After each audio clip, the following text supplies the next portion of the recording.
Hello student, आज हम लोग पढ़ने जा रहे हैं कि जल प्रदूषण पर किस तरह से कंट्रोल किया जा सकता है ना। तो जल प्रदूषण को कम करने के लिए या रोकने के लिए कौन कौन सा उपाय किया जा सकता है। सबसे पहले प्रत्येक घर में सेप्टिक टैंक होना चाहिए, है ना।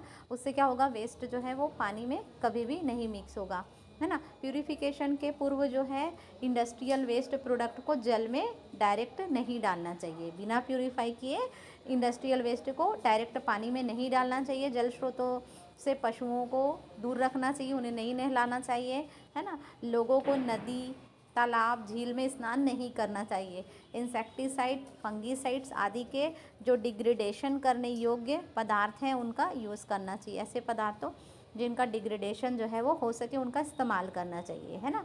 खरपतवार नाशक मतलब वीडीसाइड जो रहते हैं, वीड्स को ब्रेक डाउन करते हैं या उनको नष्ट करते हैं। वीडीसाइड जो रहते हैं उनको क्या करना चाहिए, और इंसेक्टिसाइड के उपयोग पर हमको रोक लगानी चाहिए, उनको इनहिबिटेड करना चाहिए, प्रतिबंध लगाना चाहिए, है ना। जल स्रोतों के जल के शोधन पर विशिष्ट ध्यान देना चाहिए। बड़ी बड़ी फैक्ट्रियों में वाटर प्यूरिफिकेशन प्लांट को लगाना चाहिए, जिससे उनके द्वारा निकला जल शुद्ध होने के बाद ही जल स्रोतों में जा सके, है ना। पोल्यूटेड वाटर जो है पानी में ना मिल पाए।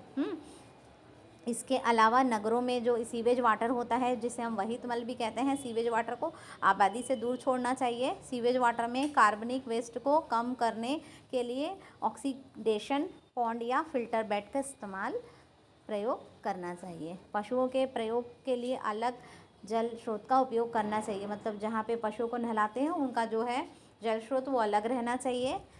समय समय पर जल स्रोतों में हानिकारक पौधों को निकाल कर साफ कर देना चाहिए।